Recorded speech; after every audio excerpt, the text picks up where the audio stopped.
శ్రీ సత్యసాయి జిల్లా బడకసిర నగర పంచాయతీలో రాజకీయం కొత్త పుంతలు తొక్కుతోంది.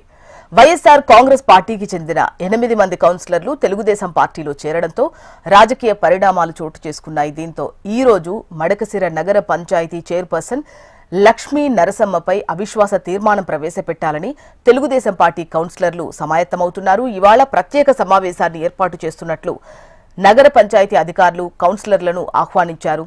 నగర పంచాయతీలోని 20 వార్డుల్లో 5 వార్డుల్లో టీడీపీ సభ్యులు, 15 వార్డుల్లో వైఎస్ఆర్ కాంగ్రెస్ సభ్యులు గెలిచారు. 8 మంది వైఎస్ఆర్ కాంగ్రెస్ కౌన్సిలర్లు టీడీపీలో చేరడంతో బల సమీకరణాల్లో మార్పులు చోటు చేసుకున్నాయి. మడకసిర ఎమ్మెల్యేగా టీడీపీ అభ్యర్థి ఎంఎస్ రాజు గెలవడంతో నగర పంచాయతీలో కథ మారింది. గత నెల 23వ తేదీన కలెక్టర్ను కలిసి మడకసిర నగర పంచాయతీ చైర్పర్సన్పై అవిశ్వాస తీర్మానం ప్రవేశపెట్టాలని 3 కౌన్సిలర్లు విన్నవించారు.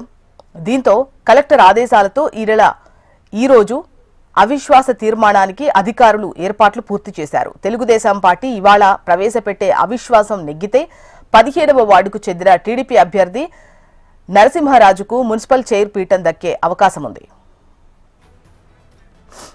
మరిన్ని వివరాలు మనకు ప్రవీణ్ అందిస్తారు. ప్రవీణ్,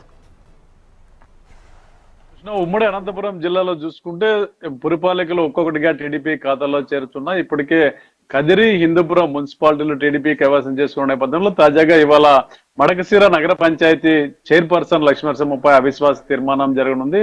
ఈ రోజు అందుకోసం ప్రత్యేకంగా సమావేశాన్ని అధికారులు ఏర్పాటు చేయనున్నారు. గత నెల 23న ఏదైతే జిల్లా కలెక్టర్ కు చైర్పర్సన్ మీద అవిశ్వాస తీర్మానం నోటీస్ ఇవ్వడంతో ఇవాళ ప్రత్యేక సమావేశం కూడా జరగనుంది. ముఖ్యంగా మడకసిర నగర పంచాయతీలు తీసుకుంటే 20 వార్డులు. ఇందులో గత ఎన్నికల్లో వైఎస్ఆర్సీపీకి సంబంధించి 15 మంది సభ్యులు గెలిచారు. టీడీపీ తరఫున 5 సభ్యులు గెలిచారు. కూటమి ప్రభుత్వం అధికారంలోకి వచ్చిన తర్వాత 8 మంది దాదాపు టీడీపీ తీర్థం పుచ్చుకోవడంతో టీడీపీ సంఖ్యాబలం 13కు చేరింది. అయితే 300 మెజారిటీ ఈ రోజు అవసరం ఉన్న నేపథ్యంలో మరొక కాంగ్రెస్ తరఫున ఉన్నటువంటి మరొక అభ్యర్థి, అదేవిధంగా వైసీపీ తరఫున మరొకరు కూడా బహిరంగంగా మద్దతు ఇచ్చే అవకాశం ఉందని చెప్పి టీడీపీ శ్రేణులు చెప్తారు. మొత్తం మీద 15 మంది మద్దతు టీడీపీకి ఉందని చెప్పి ముందు నుంచి కూడా చెప్తున్న నేపథ్యంలో ఈ రోజు మరికొద్దిసేపట్లో అవిశ్వాస తీర్మానం సభ జరిగే అవకాశం ఉంది. దానికి సంబంధించిన సమావేశం కూడా మరికొద్దిసేపట్లో ఏర్పడే అవకాశం. ఈ రోజు 11 గంటలకి ప్రత్యేక సమావేశంలో ఈ అవిశ్వాసం ఎజెండాగా చర్చ జరగనున్న నేపథ్యంలో టీడీపీకి సునాయాసంగా